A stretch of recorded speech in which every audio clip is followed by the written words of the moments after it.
Hello friends, ನಮ್ಮ likes Bengaluru ಚಾನೆಲ್ಗೆ ಸ್ವಾಗತ.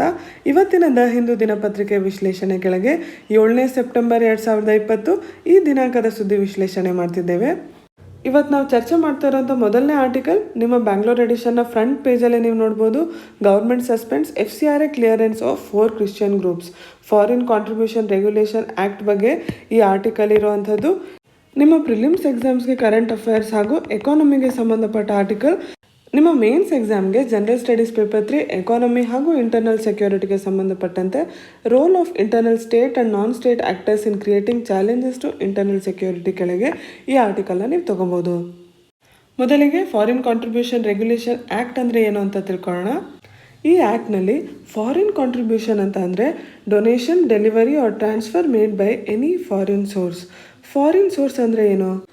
ನಮ್ಮ ದೇಶದ ಹೊರಗಡೆ ಅಂದರೆ ವಿದೇಶಿ ಮೂಲದಿಂದ ಬರೋದಕ್ಕೆ ನಾವು ಫಾರಿನ್ ಸೋರ್ಸ್ ಅಂತ ಕರಿತೀವಿ. ಹಾಗಾದರೆ ಭಾರತದಿಂದ ಅಲ್ಲಿ ಹೋಗಿ ನೆಲೆಸಿರೋರು ನಾನ್ ರೆಸಿಡೆಂಟ್ ಇಂಡಿಯನ್ಸ್ ಏನಿರ್ತಾರೆ ಅವರು ಮನೆಯವರಿಗೆ ದುಡ್ಡನ್ನು ಕಳಿಸಿದ್ರೆ ಅದು ಕೂಡ ಈ ಆ್ಯಕ್ಟ್ ಕೆಳಗೆ ಬರುತ್ತಾ? ಇಲ್ಲ. ಹಾಗೆ ಬ್ಯಾಂಕ್ಗಳ ಮೂಲಕ NRIs ಕಳಿಸೋ ಅಂಥದ್ದು ಹಾಗೂ ಯುನೈಟೆಡ್ ನೇಷನ್ನಂತಹ ಇಂಟರ್ನ್ಯಾಷನಲ್ ಏಜೆನ್ಸೀಸ್ ಏನಿದೆ, IMF, ವರ್ಲ್ಡ್ ಬ್ಯಾಂಕ್, ಇವರೆಲ್ಲ ಏನು ಕಾಂಟ್ರಿಬ್ಯೂಟ್ ಮಾಡ್ತಾ ಇರ್ತಾರೆ ಅವುಗಳನ್ನು ಇಲ್ಲಿ ಫಾರಿನ್ ಸೋರ್ಸ್ ಅಂತ ತೊಗೊಳಲ್ಲ. ಅದನ್ನು ಬಿಟ್ಟು ಫಾರಿನ್ ಕಂಟ್ರೀಸ್ ಇಲ್ಲ ಅಲ್ಲಿ ಸಿಟಿಸನ್ಸ್, ಅಲ್ಲಿ ಟ್ರೇಡ್ ಯೂನಿಯನ್, ಅಲ್ಲಿಯ ಸಿಟಿಸನ್ಸೇ ಓನ್ ಮಾಡೋ ಅಂಥ ಕಂಪನಿಗಳು, ಆ ರೀತಿಯ ಸೋರ್ಸ್ಗಳಿಂದ ಬರೋದನ್ನು ಇಲ್ಲಿ ಫಾರಿನ್ ಸೋರ್ಸ್ ಅಂತ ಕರೀತಾರೆ. ಅಂತಹ ವಿದೇಶಿ ಮೂಲಗಳಿಂದ ದಾನ ಮಾಡಿದಾಗ ಅಂದರೆ ಯಾರೋ ಒಬ್ಬರ ವೈಯಕ್ತಿಕ ಉಪಯೋಗಕ್ಕೆ ಕೊಟ್ಟಿರೋ ಅಂಥದ್ದಲ್ಲ, ಬೇರೆ ಕಾರಣಗಳಿಗೆ ದಾನ ಮಾಡಿದಾಗ ಆ ಹಣವನ್ನು ಕೊಟ್ಟಾಗ ಫಾರಿನ್ ಕಾಂಟ್ರಿಬ್ಯೂಷನ್ ಅಂತ ಇಲ್ಲಿ ತಗೊಳ್ಳಲಾಗುತ್ತೆ. ಹಾಗೆ ಫಾರಿನ್ ಸೋರ್ಸಿಂದ ಕಾಂಟ್ರಿಬ್ಯೂಟ್ ಮಾಡಿರೋ ಅಂಥ ಹಣನ ಈ ಫಾರಿನ್ ಕಾಂಟ್ರಿಬ್ಯೂಷನ್ ರೆಗ್ಯುಲೇಷನ್ ಆ್ಯಕ್ಟ್ ಕೆಳಗೆ ನಿಯಂತ್ರಣ ಮಾಡ್ತಾ ಇದ್ದೀವಿ. ಹೀಗೆ ದಾನ ಮಾಡಿರೋ ಹಣ ಕೂಡ ನಾವು ನಿಯಂತ್ರಣ ಮಾಡೋ ಅವಶ್ಯಕತೆ ಇದೆಯಾ? ಯಾವ ಕಾರಣಕ್ಕೆ ಅಂತ ಹಣವನ್ನು ಡೊನೇಟ್ ಮಾಡಿದರೆ ಅದೇ ಕಾರಣಕ್ಕೆ ಅದರ ಉಪಯೋಗ ಆಗ್ತಾ ಇದೆಯಾ ಅದನ್ನು ನಿಯಂತ್ರಣ ಮಾಡಬೇಕಾಗತ್ತೆ. ಅದರ ಜೊತೆಗೆ ರಾಷ್ಟ್ರೀಯ ಹಿತಾಸಕ್ತಿಗೆ ಹಾನಿಯಾಗೋ ಥರ ಯೂಸ್ ಆಗ್ತಾ ಇದೆಯಾ ಅನ್ನೋದು ಕೂಡ ನೋಡಬೇಕಾಗುತ್ತೆ. ಅದನ್ನು ಡೆಟ್ರಿಮೆಂಟಲ್ ಟು ನ್ಯಾಷನಲ್ ಇಂಟ್ರೆಸ್ಟ್ ಅಂತ ಕರೀತಾರೆ. ವಿದೇಶಿ ಮೂಲಗಳಿಂದ ನಮ್ಮ ರಾಷ್ಟ್ರೀಯ ಹಿತಾಸಕ್ತಿ ಹೇಗೆ ಹಾನಿ ಆಗ್ಬೋದು? ಏನು ಹಣ ಬರುತ್ತೆ ಆ ಮೂಲಗಳಿಂದ, ಅದೇನಾದ್ರು ನಮ್ಮ ಎಲೆಕ್ಷನ್ ಪ್ರೊಸೆಸ್ಸಲ್ಲಿ ಫಂಡಿಂಗ್ ಆದರೆ, ನಮ್ಮ ದೇಶದ ಜರ್ನಲಿಸ್ಟ್ಗಳು, ಪೊಲಿಟಿಕಲ್ ಪಾರ್ಟೀಸ್, ಪಬ್ಲಿಕ್ ಸರ್ವೆಂಟ್ಸ್ ಇವರಿಗೆಲ್ಲ ಏನಾದ್ರು ವಿದೇಶಿ ಮೂಲದಿಂದ ಹಣ ಬಂದರೆ ಅದರ ದುರುಪಯೋಗ ಕೂಡ ಆಗ್ಬೋದು. ಅದನ್ನು ತಡೆಯೋಕ್ಕೆ ಅಂತ ಈ ಫಾರಿನ್ ಕಾಂಟ್ರಿಬ್ಯೂಷನ್ ರೆಗ್ಯುಲೇಷನ್ ಆ್ಯಕ್ಟ್ ಕೆಳಗೆ ವಿದೇಶಿ ಮೂಲಗಳಿಂದ ಬರುವಂಥ ಹಣವನ್ನು ನಿಯಂತ್ರಣ ಮಾಡ್ತಾ ಇದ್ದೀವಿ. ಹಾಗೆ ನಿಯಂತ್ರಣ ಮಾಡೋಕ್ಕೆ ಅಂತಲೇ ಮೊದಲನೇ ಬಾರಿಗೆ 1976 ಫಾರಿನ್ ಕಾಂಟ್ರಿಬ್ಯೂಷನ್ ರೆಗ್ಯುಲೇಷನ್ ಆ್ಯಕ್ಟ್ ಕಾನೂನು ಬಂತು. ನಂತರ 1984 ಇನ್ನೂ ಕಟ್ಟುನಿಟ್ಟಾದ ನಿಯಂತ್ರಣವನ್ನು ಪಡೆಯೋಕ್ಕೋಸ್ಕರ ಎಲ್ಲ ನಾನ್ ಗೌರ್ಮೆಂಟಲ್ ಆರ್ಗನೈಸೇಷನ್ಸ್, ಎಲ್ಲ NGOಗಳು ಹೋಮ್ ಮಿನಿಸ್ಟ್ರಿ ಸಚಿವಾಲಯದ ಜೊತೆ ರಿಜಿಸ್ಟರ್ ಮಾಡ್ಕೊಳೋದನ್ನು ಕಂಪಲ್ಸರಿ ಮಾಡಿದರು. ನಿಮ್ಮ ಎಕ್ಸಾಮ್ಸ್ಗೆ ಗಮನಿಸಬೇಕಾದ ಸಂಗತಿ ಏನಂದರೆ ಇಲ್ಲಿ ಯೂನಿಯನ್ ಆಫ್ ಹೋಮ್ ಮಿನಿಸ್ಟ್ರಿ, ಗೃಹ ಸಚಿವಾಲಯ, ಫಾರಿನ್ ಕಾಂಟ್ರಿಬ್ಯೂಷನ್ ಅಂದ ತಕ್ಷಣ ಫೈನಾನ್ಸ್ಗೆ ರಿಲೇಟೆಡ್ ಅಂತ ನೀವು ಫೈನಾನ್ಸ್ ಮಿನಿಸ್ಟ್ರಿ ಅಂತ ಅನ್ಕೋಬಾರ್ದು. ಇಲ್ಲಿ ಇಂಟರ್ನಲ್ ಸೆಕ್ಯೂರಿಟಿಗೆ ಸಂಬಂಧಪಟ್ಟಿದ್ದಾದ್ರಿಂದ ಗೃಹ ಸಚಿವಾಲಯ ಕೆಳಗೆ FCRA ಬರುತ್ತೆ. 1976 ನಂತರ 2010 ಹೊಸ FCRA ಆ್ಯಕ್ಟ್ ಬಂತು. ಅದ್ರ ಕೆಳಗೆ ಯಾವ NGOಗಳು ರಿಜಿಸ್ಟ್ರೇಷನ್ ಪಡ್ಕೊಳುತ್ತೆ ಅಂತಹ ರಿಜಿಸ್ಟ್ರೇಷನ್ 5 ವರ್ಷಕ್ಕೆ ವ್ಯಾಲಿಡ್ ಇರುತ್ತೆ. ಈ ಆ್ಯಕ್ಟ್ನ ಕೆಳಗೆ ಏನಾದ್ರು ಸಂಸ್ಥೆಗಳು ನ್ಯೂಟ್ರಲ್ ಆಗಿಲ್ಲ, ಪೊಲಿಟಿಕಲ್ ಆಗಿದ್ದಾವೆ ಅಂತಂದರೆ ಅವುಗಳ ರಿಜಿಸ್ಟ್ರೇಷನ್ನ ಕ್ಯಾನ್ಸಲ್ ಮಾಡ್ಬೋದು. ಜೊತೆಗೆ ಈ ಸಂಸ್ಥೆಗಳು ಫಾರಿನ್ ಸೋರ್ಸಿಂದ ಬರ್ತಿರೋಂಥ ಕಾಂಟ್ರಿಬ್ಯೂಷನ್ಗೆ ಅಂತಲೇ ಪ್ರತ್ಯೇಕವಾದ ಬ್ಯಾಂಕ್ ಅಕೌಂಟ್ ಇಡಬೇಕಾಗತ್ತೆ. ಅಂತಹ ಅಕೌಂಟ್ಗೆ ಬರೋ ಅಂಥ ಹಣದ ಬಗ್ಗೆ ಬ್ಯಾಂಕ್ಗಳು ಕೂಡ ರಿಪೋರ್ಟ್ ಮಾಡಬೇಕಾಗತ್ತೆ. ಪ್ರಸ್ತುತ ಭಾರತದಲ್ಲಿ ಫಾರಿನ್ ಕಾಂಟ್ರಿಬ್ಯೂಷನ್ ರೆಗ್ಯುಲೇಷನ್ ಆ್ಯಕ್ಟ್ ಕೆಳಗೆ ರಿಜಿಸ್ಟರ್ ಆಗಿರೋ 22,457 ನಾನ್ ಗೌರ್ಮೆಂಟಲ್ ಆರ್ಗನೈಸೇಷನ್ಸ್ ಹಾಗೂ ಅಸೋಸಿಯೇಷನ್ಸ್ ಇದೆ. ಅದರಲ್ಲಿ 20,674 ಲೈಸೆನ್ಸ್ಗಳು ಕ್ಯಾನ್ಸಲ್ ಆಗಿದೆ, 6,702 ಲೈಸೆನ್ಸ್ಗಳು ಎಕ್ಸ್ಪೈರ್ ಆಗಿದೆ. 2014ಗಿಂತ ಮುಂಚೆನೇ compassion international, world movement for democracy ಹೀಗೆ 8 ಫಾರಿನ್ ಡೋನರ್ಗಳನ್ನು ವಾಚ್ ಲಿಸ್ಟಲ್ಲಿ ಆ್ಯಡ್ ಮಾಡಲಾಗಿತ್ತು. ವಾಚ್ ಲಿಸ್ಟ್ ಅಂತ ಅಂದ್ರೇನು?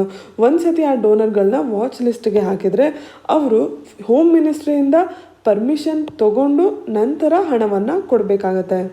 ಮುಂದೆ 2016 ಕೂಡ ಸೋಷಿಯಲ್ ಆಕ್ಟಿವಿಸ್ಟ್ ತೇಸ್ತಾ ಸೆತೆಲ್ವಾಡ್ ಹಾಗೂ ಲಾಯರ್ಸ್ ಕಲೆಕ್ಟಿವ್ ಅವರ ಸಬ್ರಂಗ್ ಟ್ರಸ್ಟ್ ಈ NGO FCRA ರಿಜಿಸ್ಟ್ರೇಷನ್ನ ಕಳ್ಕೋಬೇಕಾಯಿತು. ಪ್ರಸ್ತುತ ಯಾಕೆ ಸುದ್ದಿಯಲ್ಲಿದೆ? FCRA ಕೆಳಗೆ ರಿಜಿಸ್ಟರ್ ಆಗಿರುವಂಥ ಆರ್ಗನೈಸೇಷನ್ಗಳಲ್ಲಿ 6 ಸಸ್ಪೆಂಡ್ ಆಗಿದ್ದಾವೆ. ಅವು ಯಾವುವು? Rajanandan Leprosy Hospital and Clinics, Don Bosco Tribal Development Society. ಅದನ್ನು ಬಿಟ್ಟು ಮಿಕ್ಕಿದ 4 ಕ್ರಿಶ್ಚಿಯನ್ ಗ್ರೂಪ್ಸ್ ಆಗಿದ್ದಾವೆ. Ecreosoculis, North Western Gossner Evangelical in Jharkhand, Evangelical Churches Association in Manipur, North Evangelical Northern Church in Jharkhand, New Life Fellowship Association in Mumbai. ನಿಮ್ಮ ಎಕ್ಸಾಮ್ಸ್ಗೆ ಈ ಆರ್ಟಿಕಲಿಂದ ಏನೇನು ನಿಮಗೆ ಗೊತ್ತಿರಬೇಕು? FCRA ಅಂದರೆ ಏನು ಅಂತ ಗೊತ್ತಿರಬೇಕು, ಯಾಕೆ ಈ ಥರದ ಒಂದು ಆ್ಯಕ್ಟ್ ಇದೆ ಅಂತ ಗೊತ್ತಿರಬೇಕು, ಇದ್ರ ಕೆಳಗೆ ಏನೇನು ನಿಯಂತ್ರಣ ಮಾಡಲಾಗುತ್ತೆ, ಹೇಗೆ ಮಾಡಲಾಗುತ್ತೆ ಅಂತ ಗೊತ್ತಿರಬೇಕು, ಯಾವ ಸಚಿವಾಲಯದ ಕೆಳಗೆ ಅನ್ನೋದು ಗೊತ್ತಿರಬೇಕು. ಮುಂದೆ ನಾವು ಚರ್ಚೆ ಮಾಡ್ತಿರೋಂಥ article India Iran discuss Afghan peace process. ನಿಮ್ಮ ಪ್ರಿಲಿಮ್ಸ್ ಹಾಗೂ ಮೇನ್ಸ್ ಇಂಟರ್ನ್ಯಾಷನಲ್ ರಿಲೇಷನ್ಸ್ ಕೆಳಗೆ ಬರುವಂಥ ಆರ್ಟಿಕಲ್. ನಿಮ್ಮ ಬ್ಯಾಂಗ್ಳೂರ್ ಎಡಿಷನ್ನ ಫ್ರಂಟ್ ಪೇಜ್ ಹಾಗೂ ಪೇಜ್ ನಂಬರ್ 8 ಈ ಆರ್ಟಿಕಲ್ನ ನೀವು ನೋಡ್ಬೋದು. ಈ ಆರ್ಟಿಕಲ್ನ ಹಿನ್ನೆಲೆಯಲ್ಲಿ ಶಾಂಘೈ ಕೋಆಪರೇಷನ್ ಆರ್ಗನೈಸೇಷನ್ ಬಗ್ಗೆ ತಿಳ್ಕೊಳ್ಳೋಣ. ಇದನ್ನು 2001 ಈ 6 ಮೆಂಬರ್ ಸ್ಟೇಟ್ಸ್ಗಳ ಜೊತೆ ಫಾರ್ಮ್ ಮಾಡಲಾಯಿತು. ಚೈನಾ, ಕಜಾಕ್ಸ್ತಾನ್, ಕಿರ್ಗಿಸ್ತಾನ್, ರಷ್ಯಾ, ತಜಿಕಿಸ್ತಾನ್ ಹಾಗೂ ಉಜ್ಬೇಕಿಸ್ತಾನ್. ನಂತರ 2017 ಭಾರತ ಹಾಗೂ ಪಾಕಿಸ್ತಾನ್ ಕೂಡ SCOನ ಸೇರಿಕೊಂಡಿದೆ. ಹಾಗಾಗಿ ಭಾರತ ಹಾಗೂ ಪಾಕಿಸ್ತಾನ್ ಸೇರಿ ಈ ಎಲ್ಲ ದೇಶಗಳು ಮೆಂಬರ್ ಸ್ಟೇಟ್ಸ್ ಆಗ್ತವೆ. ಅಬ್ಸರ್ವರ್ ಸ್ಟೇಟಸ್ ಪಡೆದಿರುವಂಥ ಕಂಟ್ರಿಗಳು ಅಫ್ಘಾನಿಸ್ತಾನ್, ಬೆಲಾರೂಸ್, ಇರಾನ್ ಹಾಗೂ ಮಂಗೋಲಿಯಾ. ಈ ಆರ್ಟಿಕಲಲ್ಲಿ ಇರಾನ್ ಬಗ್ಗೆ ಮೆನ್ಷನ್ ಮಾಡಿದ್ದಾರೆ. ಸೊ ಇರಾನಿಗೆ ಶಾಂಘೈ ಕೋಆಪರೇಷನ್ ಆರ್ಗನೈಸೇಷನಲ್ಲಿ ಅಬ್ಸರ್ವರ್ ಸ್ಟೇಟಸ್ ಇದೆ ಅನ್ನೋದು ನಿಮಗೆ ನೆನಪಿರಲಿ. ಮೆಂಬರ್ ಸ್ಟೇಟ್ಸ್ ಹಾಗೂ ಅಬ್ಸರ್ವರ್ ಸ್ಟೇಟ್ಸ್ ಬಿಟ್ಟು 6 ಡೈಲಾಗ್ ಪಾರ್ಟ್ನರ್ಸ್ ಇದ್ದಾರೆ: Armenia, Azerbaijan, Cambodia, Nepal, Sri Lanka ಹಾಗೂ ಟರ್ಕಿ. ಈ ಶಾಂಘೈ ಕೋಆಪರೇಷನ್ ಆರ್ಗನೈಸೇಷನ್ ಒಂದು permanent intergovernmental international organisation, ಅಂದರೆ ಶಾಶ್ವತವಾಗಿ ಫಾರ್ಮ್ ಆಗಿರುವಂಥ ಒಂದು ಅಂತಾರಾಷ್ಟ್ರೀಯ ಸಂಸ್ಥೆ. ಇದರ ಮೂಲ ಉದ್ದೇಶ ಏನು? ಮೆಂಬರ್ ಸ್ಟೇಟ್ಗಳ ಮಧ್ಯ ಮ್ಯೂಚುವಲ್ ಟ್ರಸ್ಟ್, ಪರಸ್ಪರ ನಂಬಿಕೆಯನ್ನು ಬಲಪಡಿಸೋದು, ವ್ಯಾಪಾರ, ಆರ್ಥಿಕತೆ, ತಂತ್ರಜ್ಞಾನ, culture, environmental protection, energy, transport, education ಈ ಎಲ್ಲ ವಲಯಗಳಲ್ಲಿ ದೇಶಗಳ ಮಧ್ಯ ಸಹಕಾರವನ್ನು ದಕ್ಷವಾಗಿ ಮಾಡೋದು. ಈ ದೇಶಗಳಿರೋ ಪ್ರದೇಶಗಳಲ್ಲಿ ಪೀಸ್, ಸೆಕ್ಯೂರಿಟಿ, ಸ್ಟೆಬಿಲಿಟಿ ಅಂದರೆ ಶಾಂತಿ ಹಾಗೂ ಭದ್ರತೆಯನ್ನು ಕಾಪಾಡೋದು. ಇದೆಲ್ಲದರ ಜೊತೆಗೆ ಅಂತಾರಾಷ್ಟ್ರೀಯ ಮಟ್ಟದಲ್ಲಿ ಒಂದು ನ್ಯಾಯಬದ್ಧವಾದ ಕ್ರಮವನ್ನು, ಪೊಲಿಟಿಕಲ್ ಆರ್ಡರ್ನ ಎಸ್ಟಾಬ್ಲಿಷ್ ಮಾಡೋದು ಈ ಶಾಂಘೈ ಕೋಆಪರೇಷನ್ ಆರ್ಗನೈಸೇಷನ್ನ ಮೂಲ ಉದ್ದೇಶ. ಇಂಥ ಆರ್ಗನೈಸೇಷನ್ಗಳ ಬಗ್ಗೆ, ಎಸ್ಪೆಷಲಿ ಮೆಂಬರ್ ಸ್ಟೇಟ್ಸ್ಗಳ ಬಗ್ಗೆ ನಿಮ್ಮ ಪ್ರಿಲಿಮ್ಸ್ ಎಕ್ಸಾಮ್ಸಿಗೆ ತುಂಬ ಕ್ವೆಶನ್ಸನ್ನು ನೋಡ್ತೀವಿ. ನಿಮ್ಮ ಮೇನ್ಸ್ ಎಕ್ಸಾಮ್ಗೂ ಕೂಡ IR ಕೆಳಗೆ bilateral, regional, global groupings and agreements involving India and affecting India's interest ಅನ್ನೋ ಒಂದು ಟಾಪಿಕ್ ಇದೆ. ಅದರ ಕೆಳಗೂ ಕೂಡ ಯಾವ ಆರ್ಗನೈಸೇಷನ್ ಯಾವ ಉದ್ದೇಶದಿಂದ ಕೆಲಸ ಮಾಡುತ್ತೆ, ಅದರಲ್ಲಿ ಭಾರತದ ಸ್ಥಾನ ಏನಿದೆ, ಅದರಲ್ಲಿ ಭಾರತದ ಇನ್ಫ್ಲೂಯೆನ್ಸ್ ಎಷ್ಟಿದೆ ಆ ಆರ್ಗನೈಸೇಷನ್ ಮೇಲೆ, ಅದೆಲ್ಲ ನಿಮಗೆ ತಿಳಿದಿರಬೇಕು. ಈ ಸಂಸ್ಥೆಯ ಡಿಫೆನ್ಸ್ ಮಿನಿಸ್ಟರ್ ಮೀಟಿಗೆ ಭಾರತ ಹಾಗೂ ಇರಾನ್ 2 ದೇಶದ ಡಿಫೆನ್ಸ್ ಮಿನಿಸ್ಟರ್ಸ್ ಹೋಗ್ತಾ ಇದ್ದಾರೆ. ಅದರ ಮಧ್ಯದಲ್ಲಿ ಈ ಆರ್ಟಿಕಲ್ನ ಚರ್ಚೆ ನಡೀತಾ ಇದೆ. ಆ ಮೀಟಿಂಗಲ್ಲಿ ಏನು ನಡೆಯುತ್ತೆ ಅದರ ಪ್ರಕಾರ ಮೇನ್ಸ್ಗೆ ಸಂಬಂಧಪಟ್ಟಂಥ ಅನಾಲಿಸಿಸ್ನ ಮುಂಬರುವಂಥ ವಿಡಿಯೋಗಳಲ್ಲಿ ನೋಡೋಣ. ಇವತ್ತು ಚರ್ಚೆ ಮಾಡಿದಂಥದ್ದು ನಿಮ್ಮ ಪ್ರಿಲಿಮ್ಸ್ ಎಕ್ಸಾಮ್ಸ್ಗೆ ಇಂಪಾರ್ಟೆಂಟ್ ಆಗಿರುವಂಥ ಫ್ಯಾಕ್ಚುಯಲ್ ಇನ್ಫಾರ್ಮೇಷನ್. ಈ ವರ್ಷದ ನಿಮ್ಮ ಪ್ರಿಲಿಮ್ಸ್ ಹಾಗೂ ಮೇನ್ಸ್ ಎಕ್ಸಾಮ್ ಎರಡೂ ಎಕ್ಸಾಮ್ನ ದೃಷ್ಟಿಯಿಂದ ಇಂಡಿಯಾ ಹಾಗೂ ಇರಾನ್ ಈ 2 ದೇಶಗಳ ಮಧ್ಯೆ ಇರುವಂಥ ಇಂಟರ್ನ್ಯಾಷನಲ್ ರಿಲೇಷನ್ಸ್ ತುಂಬ ಇಂಪಾರ್ಟೆಂಟ್. ಈವರೆಗೆ ಏನೇನಾಗಿದೆ ಅಂತ ನೋಡೋಣ. ಈ ವರ್ಷದಲ್ಲಿ ಭಾರತಕ್ಕೆ ಸ್ಟ್ರಾಟಜಿಕಲಿ ಇಂಪಾರ್ಟೆಂಟ್ ಆಗಿರುವಂಥ ಚಹಾಬಾರ್ ಪೋರ್ಟ್. ಯಾಕೆ? ಇದು ಪಾಕಿಸ್ತಾನ ಬಿಟ್ಟು ಡೈರೆಕ್ಟಾಗಿ ಸೆಂಟ್ರಲ್ ಏಷ್ಯಾನ ಆಕ್ಸೆಸ್ ಭಾರತಕ್ಕೆ ಕೊಡುತ್ತೆ. ಅದರ ಜೊತೆಗೆ ಚೀನಾ ಪಾಕಿಸ್ತಾನಲ್ಲಿ ಡೆವಲಪ್ ಮಾಡ್ತಿರುವಂಥ ಗ್ವಾದಾರ್ ಪೋರ್ಟಿಂದ ಕೇವಲ 72 ಕಿಲೋಮೀಟರ್ ದೂರದಲ್ಲಿ ಈ ಚಹಾಬಾರ್ ಪೋರ್ಟ್ ಇದೆ. ಈ ಚಹಾಬಾರ್ ಪೋರ್ಟ್ ಹಾಗೂ ಜಹೇದಾನ್ ಒಂದು ರೈಲ್ವೆ ಲಿಂಕ್ನ ಭಾರತ ಹಾಗೂ ಇರಾನ್ ಜೊತೆಗೆ ಡೆವಲಪ್ ಮಾಡಬೇಕಿತ್ತು, ಕನ್ಸ್ಟ್ರಕ್ಟ್ ಮಾಡಬೇಕಿತ್ತು.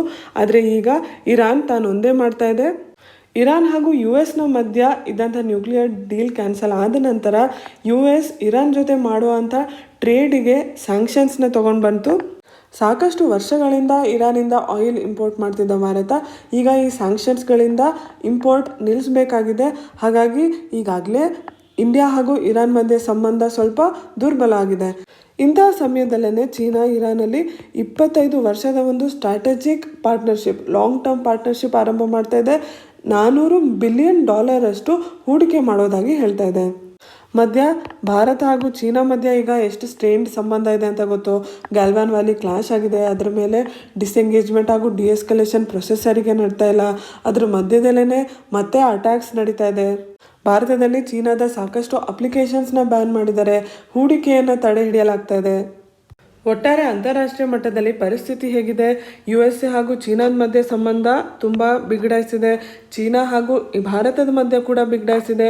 USA ಹಾಗೂ ಇರಾನ್ ಮಧ್ಯೆ ಈಗಾಗಲೇ ಅದು ಸ್ಟ್ರೇನ್ಡ್ ರಿಲೇಷನ್ಶಿಪ್ಪೇ ಆಗಿತ್ತು. ಸ್ಟ್ರೇನ್ಡ್ ಅಂತ ಅಂದರೆ ಟೆನ್ಷನ್, ಸ್ಟ್ರೆಸ್ ಇರೋವಂಥ ಸಂಬಂಧ. ಸೊ ಇದೆಲ್ಲದರ ಮಧ್ಯೆ ಭಾರತ ಹಾಗೂ ಇರಾನ್ನ ಸಂಬಂಧ ಕೂಡ ಒಂದು ರೀತಿ ದುರ್ಬಲ ಆಗ್ತದೆ. ಈ ಆರ್ಟಿಕಲಲ್ಲಿ ಏನು ಕೊಟ್ಟಿದ್ದಾರೆ, ಶಾಂಘೈ ಕೋಆಪರೇಷನ್ ಆರ್ಗನೈಸೇಷನ್ಸ್ನ ಡಿಫೆನ್ಸ್ ಮಿನಿಸ್ಟರ್ಸ್ ಮೀಟಿಂಗ್ ಬರ್ತಾ ಇದೆ. ಆ ಮೀಟಿಂಗಿಗೆ ಭಾರತ ಹಾಗೂ ಇರಾನ್ ಎರಡೂ ದೇಶದ ಡಿಫೆನ್ಸ್ ಮಿನಿಸ್ಟರ್ಸ್ ಹೋಗ್ತಾ ಇದ್ದಾರೆ. ಅದರ ಮಧ್ಯೆ ಭಾರತ ಹಾಗೂ ಇರಾನ್ನ ಬೈಲ್ಯಾಟ್ರಲ್ ರಿಲೇಷನ್ಶಿಪ್ನ ಡಿಸ್ಕಷನ್ ನಡೀತಾ ಇದೆ. ಭಾರತ ಹಾಗೂ ಇರಾನ್ ಎರಡೂ ದೇಶಕ್ಕೆ ಮುಖ್ಯ ಆಗಿರುವಂಥ ದೇಶ ಅಫ್ಘಾನಿಸ್ತಾನ್. ಆ ದೇಶದ ಪೀಸ್ ಆ್ಯಂಡ್ ಸ್ಟೆಬಿಲಿಟಿ, ಶಾಂತಿ ಹಾಗೂ ಸ್ಥಿರತೆ ಹೇಗಿದೆ, ಆ ಪ್ರದೇಶದ ರೀಜನಲ್ ಸೆಕ್ಯೂರಿಟಿ, ಅದರ ಬಗ್ಗೆ ಚರ್ಚೆ ಮಾಡಿದ್ವಿ ಅಂತ ಭಾರತ ಹೇಳಿಕೆ ನೀಡಿದೆ. ಜೊತೆಗೆ ಇರಾನ್ ಭಾರತದಲ್ಲಿರುವಂಥ ಮೈನಾರಿಟೀಸ್ನ ಸುರಕ್ಷತೆಗೆ ಸಂಬಂಧಪಟ್ಟಂತೆ ವಿಷಯವನ್ನು ತೆಗೆದಿದೆ ಅಂತ ಹೇಳ್ತು. ಮುಸ್ಲಿಂ ಕಮ್ಯುನಿಟಿಯಲ್ಲಿ ಎರಡು ಪಂಗಡಗಳಿದೆ, ಶಿಯಾ ಹಾಗೂ ಸುನ್ನಿ. ಇರಾನಲ್ಲಿ 95% ಮೆಜಾರಿಟಿ ಪಾಪ್ಯುಲೇಷನ್ ಶಿಯಾ ಇದ್ದಾರೆ. ನಮ್ಮ ಡಿಫೆನ್ಸ್ ಮಿನಿಸ್ಟರ್ ಲಕ್ನೋವಿಂದ ಇದ್ದು, ಲಕ್ನೋವಲ್ಲೂ ಕೂಡ ಸಾಕಷ್ಟು ಶಿಯಾ ಪಾಪ್ಯುಲೇಷನ್ ಇದ್ದಾರೆ. ಹಾಗಾಗಿ ಚರ್ಚೆಯಲ್ಲಿ ಈ ವಿಷಯ ಬಂದಿದ್ದು, ಉತ್ತರವಾಗಿ ಭಾರತದಲ್ಲಿ ಎಲ್ಲ ರೀತಿಯ ಪಂಗಡಗಳಿದೆ, ಎಲ್ಲರೂ ಸುರಕ್ಷಿತವಾಗಿದ್ದಾರೆ ಅಂತ ಭಾರತ ಉತ್ತರಿಸಿದೆ. ನಾವು ಮುಂದೆ ಚರ್ಚೆ ಮಾಡ್ತಿರೋಂಥ ಆರ್ಟಿಕಲ್ ಇಂಡಿಯನ್ ಕಲ್ಚರ್, ಹಿಸ್ಟ್ರಿಗೆ ಸಂಬಂಧಪಟ್ಟಿದ್ದು. Moplah rioters not freedom fighters report. ಈ ಆರ್ಟಿಕಲ್ನ ಹಿನ್ನೆಲೆಯಲ್ಲಿ ಮೋಪ್ಲಾ ರೆಬಿಲಿಯನ್ ಬಗ್ಗೆ ತಿಳ್ಕೊಳ್ಳೋಣ. ಇದು 1921 ಕೇರಳದಲ್ಲಿ ನಡೆದಿದ್ದು. ನಮಗೆ ಇತಿಹಾಸದಲ್ಲಿ ಈಗಾಗಲೇ ತಿಳಿದಿರೋ ಹಾಗೆ ಮುಸ್ಲಿಮರು ನಾರ್ತ್ ಇಂಡಿಯಾಗೆ ಬರೋಕ್ಕಿಂತ ಮುಂಚೆ ಅರೇಬಿಯನ್ ಸಿ ಮೂಲಕ 7th ಸೆಂಚುರಿ ಅಷ್ಟೊತ್ತಿಗೆ ಕೇರಳಕ್ಕೆ ಬಂದಿದ್ರು. ಟ್ರೇಡ್ನ ವಿಷಯವಾಗಿ ಬಂದು ನಂತರ ಅಲ್ಲಿ ಜನರ ಜೊತೆನೇ ಬೆರೆತುಕೊಂಡ್ಬಿಟ್ರು. ಈ ಪ್ರದೇಶದಲ್ಲಿ ಟಿಪ್ಪು ಸುಲ್ತಾನ್ನ ಇನ್ಫ್ಲುಯೆನ್ಸ್ ಬರೋ ಅಷ್ಟೊತ್ತಿಗೆ ಮೋಪ್ಲಾ ಅನ್ನೋದು ಅಲ್ಲಿಯ ಪೆಸೆಂಟ್ಸ್, ಲ್ಯಾಂಡ್ ಕಲ್ಟಿವೇಟರ್ಸ್ ಆಗಿದ್ರು. ಭೂಮಿಯ ಕಲ್ಟಿವೇಷನ್ ಹಾಗೂ ಓನರ್ಶಿಪ್ಗೆ ಏನು ಹೈರಾರ್ಕಿಕಲ್ ಲೆವೆಲ್ಸ್ ಇರುತ್ತೆ, ಅದರ ಪ್ರಕಾರ ಲ್ಯಾಂಡ್ ಕಲ್ಟಿವೇಷನ್ ಈ ಮುಸ್ಲಿಂ ಪೆಸೆಂಟ್ಸ್ ಮಾಡ್ತಾಯಿದ್ರು, ಲ್ಯಾಂಡ್ ಲಾರ್ಡ್ಸ್ ಹಿಂದೂಗಳಾಗಿದ್ರು. ಈ ಜನಾಂಗಗಳಿದ್ದಂಥ ಪ್ರದೇಶ ಮಲಬಾರ್ ಪ್ರದೇಶ. ಟಿಪ್ಪು ಸುಲ್ತಾನ್ 4th ಆಂಗ್ಲೋ ಮೈಸೂರು ವಾರಲ್ಲಿ ಇದನ್ನು ಕಳ್ಕೊಂಡು ನಂತರ ಇದು ಬ್ರಿಟಿಷ್ ಕೆಳಗೆ ಬಂತು. ಬ್ರಿಟಿಷರ ಆಡಳಿತ ಬಂದ ನಂತರ ಅಲ್ಲಿಯ ಲ್ಯಾಂಡ್ ಲಾರ್ಡ್ಸ್ಗೆ ಕಂಪ್ಲೀಟ್ ಓನರ್ಶಿಪ್ ಸಿಕ್ತು. ಅವ್ರ ಕೆಳಗೆ ರೈತರೇನಿದ್ರು ಅವರು ಜಾಸ್ತಿ ಹೈ ರೆಂಟ್ಸ್ನ ಕೊಡಬೇಕಾಗ್ತಾಯಿತ್ತು. ಈ ಹಿನ್ನೆಲೆಯಲ್ಲಿ 1836 ಹಾಗೂ 96 ಮೋಪ್ಲಾ ರೈಟ್ಸ್ ನಡೀತು. ಅದರಲ್ಲಿ ಬ್ರಿಟಿಷ್ ಆಫೀಸರ್ಸ್ ಹಾಗೂ ಹಿಂದೂ ಲ್ಯಾಂಡ್ ಲಾರ್ಡ್ಗಳನ್ನ ಟಾರ್ಗೆಟ್ ಮಾಡಲಾಗಿತ್ತು. ಮುಂದೆ 1919 ಖಿಲಾಫತ್ ಮೂಮೆಂಟ್ ನಡೀತು. ನೀವೀಗಾಗಲೇ ಮಾಡರ್ನ್ ಇಂಡಿಯಾದಲ್ಲಿ ತಿಳ್ಕೊಂಡಿದ್ದೀರಾ ಅಂತ ಅಂದ್ಕೊಂಡಿದ್ದೀನಿ. ಟರ್ಕಿಯಲ್ಲಿ ಕ್ಯಾಲಿಫೇಟ್ನ ರಿಸ್ಟೋರ್ ಮಾಡಬೇಕು ಅನ್ನೋ ಕಾರಣದಿಂದ ಈ ಮೂಮೆಂಟ್ ಸ್ಟಾರ್ಟ್ ಆಗಿತ್ತು. ಈ ಪ್ರದೇಶದಲ್ಲಿ ಈ ಮೂಮೆಂಟ್ಗೆ ಸಂಬಂಧಪಟ್ಟಂತೆ ರೈಟ್ಸ್ನಂತೆ ಬ್ರಿಟಿಷ್ ಹಾಗೂ ಹಿಂದೂ ಲ್ಯಾಂಡ್ ಲಾರ್ಡ್ಸ್ನ ಟಾರ್ಗೆಟ್ ಮಾಡಿ ಸಾಕಷ್ಟು ಮನೆಗಳು, ಟೆಂಪಲ್ಗಳನ್ನ ಡೆಸ್ಟ್ರಾಯ್ ಮಾಡಲಾಗಿತ್ತು. ಸೊ ಖಿಲಾಫತ್ ಮೂಮೆಂಟ್ನ ಬ್ಯಾಕ್ಗ್ರೌಂಡಲ್ಲಿ ಏನು ಮಲಬಾರ್ ಪ್ರದೇಶದಲ್ಲಿ ರೆಬೆಲಿಯನ್ ನಡೀತು, ಅದನ್ನು ಮೋಪ್ಲಾ ರೆಬೆಲಿಯನ್ ಅಂತ ಕರೀತಾರೆ. ಈ ಮೋಪ್ಲಾ ರೆಬೆಲಿಯನ್ನ ಬ್ರಿಟಿಷ್ ಕಂಪ್ಲೀಟ್ಲಿ ಕ್ರಶ್ ಮಾಡುತ್ತೆ ಹಾಗೂ ಇದರಲ್ಲಿ ಭಾಗವಹಿಸಿದವ್ರನ್ನ ಬಂಧಿಸ್ತಾರೆ. ಹಾಗೆ ಬಂಧನ ಮಾಡಿದವ್ರನ್ನ ಟ್ರಾನ್ಸ್ಪೋರ್ಟ್ ಮಾಡ್ತಾ ಇರ್ತಾರೆ. ಆ ಟ್ರಾನ್ಸ್ಪೋರ್ಟ್ ಮಾಡೋ ಸಮಯದಲ್ಲಿ ಸಫೋಕೇಟ್ ಆಗಿ ಅವರೆಲ್ಲ ಸಾಯ್ತಾರೆ. ಅದನ್ನು ವ್ಯಾಗಾನ್ ಟ್ರ್ಯಾಜಿಡಿ ಅಂತ ಕರೀತಾರೆ. ಹಾಗೆ ಆದಂಥ ವ್ಯಾಗಾನ್ ಟ್ರ್ಯಾಜಿಡಿಯ ವಿಕ್ಟಿಮ್ಸ್ ಹಾಗೂ ಮಲಬಾರ್ ರೆಬಿಲಿಯನ್ನ ಲೀಡರ್ಸ್ ಆಗಿರುವಂಥ ಅಲಿ ಮುಸ್ಲಿಯರ್, ಅಹಮದ್ ಹಾಜಿ ಹಾಗೂ ಅವರ ಬ್ರದರ್ಸ್ ಏನಿದ್ರು ಅವ್ರನ್ನೆಲ್ಲ ಭಾರತದ ಫ್ರೀಡಮ್ ಸ್ಟ್ರಗಲ್ನ ಮರ್ಟರ್ಸ್, ತೀರ್ಕೊಂಡವರು ಅಂತ ಹೇಳಲಾಯಿತು. 2016 ICHR Indian council of historical research ಇದರಲ್ಲಿ CIISAC ಇವರ ಕೆಳಗೆ ಒಂದು ಕಮಿಟಿನ ಮಾಡಲಾಯಿತು. ಈ ಕಮಿಟಿಯಲ್ಲಿ ವ್ಯಾಗಾನ್ ಟ್ರೆಜಡಿ ಹಾಗೂ ಮಲಬಾರ್ ರೆಬಿಲಿಯನ್ನ ಲೀಡರ್ಸ್ ಏನಿದ್ರು ಅವರನ್ನು ಫ್ರೀಡಮ್ ಸ್ಟ್ರಗಲ್ಗೆ ಕಾಂಟ್ರಿಬ್ಯೂಟ್ ಮಾಡಿದವ್ರನ್ನು ಅಂತ ತೊಗೊಳಕ್ಕಾಗಲ್ಲ ಅಂತ ಹೇಳಲಾಯಿತು. ಹಾಗಾಗಿ ಅವರ ಹೆಸರುಗಳನ್ನ ಮಾರ್ಟೈರ್ಸ್ ಆಫ್ ಫ್ರೀಡಮ್ ಸ್ಟ್ರಗಲ್ ಅಂತ ಇದ್ದಿದ್ರಲ್ಲಿ ಅವ್ರನ್ನ ತೆಗೆಯಲಾಯಿತು. Dictionary of martyrs India's freedom struggle 1857 to 1947 ಇದರ ಬುಕ್ಕನ್ನು ಲಾಸ್ಟ್ ವೀಕ್ ರಿಲೀಸ್ ಮಾಡಲಾಯಿತು. ಆ ಹಿನ್ನೆಲೆಯಲ್ಲಿ ಈ ಆರ್ಟಿಕಲ್ನ ಕೊಟ್ಟಿದ್ದಾರೆ. ನಿಮ್ಮ ಎಕ್ಸಾಮ್ಸ್ಗೆ ಹಿಸ್ಟ್ರಿ ಟಾಪಿಕ್ಸ್ ನೀವು ಓದ್ತೀರಾ, ಅದರಲ್ಲಿ ಕರೆಂಟ್ ಅಫೇರ್ಸಲ್ಲಿ ಬಂದಂಥ ಟಾಪಿಕ್ಸ್ನ ನೀವು ಪ್ರಯಾರಿಟೈಸ್ ಮಾಡಬೇಕಾಗತ್ತೆ. ಸೊ ಈ ಮಲಬಾರ್ ರೆಬಿಲಿಯನ್, ಮೋಪ್ಲಾ ರೈಟರ್ಸ್ 2016 ನ್ಯೂಸಲ್ಲಿದ್ದಾರೆ. ಸೊ ಹಾಗಾಗಿ ನಿಮ್ಮ ಎಕ್ಸಾಮ್ಸ್ಗೆ ನೀವು ಈ ರೆಬಿಲಿಯನ್ ಬಗ್ಗೆ ಹಿಸ್ಟ್ರಿ ಕೆಳಗೆ ಎಕ್ಸ್ಪೆಕ್ಟ್ ಮಾಡ್ಬೋದು. ಸೊ ಹಾಗಾಗಿ ಕರೆಕ್ಟಾಗಿ ಇದ್ರ ಬಗ್ಗೆ ತಿಳ್ಕೊಂಡಿರಿ.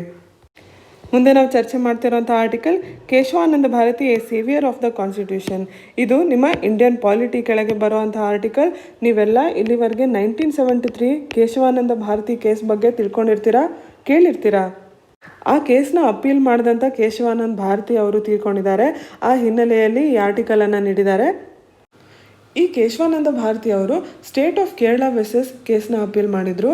ಈ ಅಪೀಲ್ನಿಂದ ಮುಂದೆ ಬಂದಂಥ ಪ್ರಶ್ನೆ ಏನು ಅಂತ ಅಂದರೆ ಆರ್ಟಿಕಲ್ 368 ಕೆಳಗೆ ನಮ್ಮ ಸಂವಿಧಾನದಲ್ಲಿ ಏನು ಪಾರ್ಲಿಮೆಂಟ್ಗೆ ಕಾನ್ಸ್ಟಿಟ್ಯೂಷನ್ನ ಅಮೆಂಡ್ಮೆಂಟ್ ಮಾಡೋ ಪವರ್ಸ್ ಕೊಟ್ಟಿದೆ, ತಿದ್ದುಪಡಿ ಮಾಡುವಂಥ ಅಧಿಕಾರ ಕೊಟ್ಟಿದೆ, ಅದಕ್ಕೆ ಯಾವುದೇ ಲಿಮಿಟೇಷನ್ ಇಲ್ವಾ? ಈ ಪ್ರಶ್ನೆಗೆ ಉತ್ತರವಾಗಿ ಕೇಶವಾನಂದ ಭಾರತಿ ಕೇಸ್ ತುಂಬ ಮುಖ್ಯ ಆಗುತ್ತೆ. ಸುಪ್ರೀಂ ಕೋರ್ಟ್ನ ಇತಿಹಾಸದಲ್ಲೇ ಮ್ಯಾಕ್ಸಿಮಮ್ ನಂಬರ್ ಆಫ್ ಜಡ್ಜಸ್ ಇರೋವಂಥ 13 ಜಡ್ಜ್ ಬೆಂಚ್ನ ಈ ಕೇಸ್ನ ತೀರ್ಪು ನೀಡೋದಕ್ಕೆ ಮಾಡಲಾಗಿತ್ತು. ಆ ಬೆಂಚ್ನ 13 ಜಡ್ಜ್ಗಳಲ್ಲಿ 7:6 ಮೆಜಾರಿಟಿಯಲ್ಲಿ ಕೊನೆಗೆ ಈ ಜಡ್ಜ್ಮೆಂಟ್ ಬಂದಿದ್ದು. ಈ ಜಡ್ಜ್ಮೆಂಟ್ ನಮಗೆ ಯಾಕೆ ಅಷ್ಟು ಮುಖ್ಯ? ಈ ಜಡ್ಜ್ಮೆಂಟಿಂದ ಹೊರಗೆ ಬಂದಿದ್ದು ಬೇಸಿಕ್ ಸ್ಟ್ರಕ್ಚರ್ ಡಾಕ್ಟ್ರಿನ್. ಈ ಬೇಸಿಕ್ ಸ್ಟ್ರಕ್ಚರ್ ಡಾಕ್ಟ್ರಿನ್ ಅಂದರೆ ಏನು? ಪಾರ್ಲಿಮೆಂಟ್ ಏನು ಸಂವಿಧಾನದಲ್ಲಿ ತಿದ್ದುಪಡಿ ಮಾಡ್ಬೋದು, ಅದಕ್ಕೆ ಕೆಲವೊಂದು ಲಿಮಿಟೇಷನ್ಸ್ ಇದೆ, ಮಿತಿ ಇದೆ. ನಮ್ಮ ಸಂವಿಧಾನದ ಬೇಸಿಕ್ ಐಡಿಯಲ್ಸ್ ಆಗಿರುವಂಥ secularism, federalism, rule of law, democracy, independence of judiciary, sovereign democratic republic, parliamentary system of government, free and fair elections, welfare state concept, ಇದೆಲ್ಲದನ್ನು ತಿದ್ದುಪಡಿ ಮಾಡೋಕ್ಕೆ ಆಗಲ್ಲ ಪಾರ್ಲಿಮೆಂಟ್ನ ತಿದ್ದುಪಡಿ ಹೇಗಿರಬೇಕು ಅಂದರೆ ಈ ಬೇಸಿಕ್ ಸ್ಟ್ರಕ್ಚರ್ ಅಂತ ನಾವು ಏನೇನು ಹೇಳ್ತಾ ಇದ್ದೀವಿ ಅದ್ರ ಕೆಳಗೆ ಏನೇನು ಬರುತ್ತೆ ಅದರಲ್ಲಿ ಏನೂ ವ್ಯತ್ಯಾಸ ಆಗದೆ ಇರೋ ಥರ ಆ ತಿದ್ದುಪಡಿ ಇರಬೇಕು. 1973 ಈ ಜಡ್ಜ್ಮೆಂಟ್ ಬಂದಿದ್ದು. ನಮಗೆ ಗೊತ್ತಿರೋ ಹಾಗೆ 1975 ಎಮರ್ಜೆನ್ಸಿ ಆಯಿತು. ನಂತರ 42nd ಅಮೆಂಡ್ಮೆಂಟ್ನ ಮೂಲಕ ಸಾಕಷ್ಟು ತಿದ್ದುಪಡಿ ಮಾಡುವಂಥ ಪ್ರಯತ್ನವನ್ನು ಮಾಡಲಾಯಿತು. ಆದರೆ ಈ ಬೇಸಿಕ್ ಸ್ಟ್ರಕ್ಚರ್ ಡಾಕ್ಟ್ರಿನ್ ಆಗಲೇ ಬಂದಿದ್ದರಿಂದ ನಾವು ಪಾರ್ಲಿಮೆಂಟ್ ಹಾಗೂ ಎಕ್ಸಿಕ್ಯೂಟಿವ್ಗೆ ಏನು ಕಾನ್ಸ್ಟಿಟ್ಯೂಷನಲ್ಲಿ ಚೇಂಜಸ್ ಮಾಡ್ಬೋದು ಆ ಅಧಿಕಾರವನ್ನು ಆಗಲೇ ಲಿಮಿಟ್ ಮಾಡಿದ್ವಿ. ಹಾಗಾಗಿ ನಮ್ಮ ದೇಶಕ್ಕೆ, ಸಂವಿಧಾನಕ್ಕೆ, ನಮ್ಮ ಪಾಲಿಟಿಗೆ ತುಂಬ ಉಪಯೋಗ ಆದಂಥ ಒಂದು ಡಾಕ್ಟ್ರಿನ್ ಇದು basic structure of the constitution. ನೀವು UPSC ಅಥವಾ KPSCಗೆ ಪ್ರಿಪೇರ್ ಆಗ್ತಾ ಇದ್ದೀರಾ, ಪಾಲಿಟಿ ಓದಿದ್ದೀರಾ ಅಂತಂದರೆ ಕೇಶವಾನಂದ ಭಾರತಿ ಕೇಸ್ ಬಗ್ಗೆ ನಿಮಗೆ ಪೂರ್ತಿಯಾಗಿ ತಿಳಿದಿರಬೇಕು. ಏನೂ ಡೌಟ್ ಇರಬಾರ್ದು. ನಿಮ್ಮ ಪ್ರಿಲಿಮ್ಸ್ಗೆ, ಮೇನ್ಸ್ಗೆ, ಇಂಟರ್ವ್ಯೂಗೆ ಎಲ್ಲದಕ್ಕೂ ಇಂಪಾರ್ಟೆಂಟ್ ಆಗಿರುವಂಥ ಆರ್ಟಿಕಲ್ ಇದು.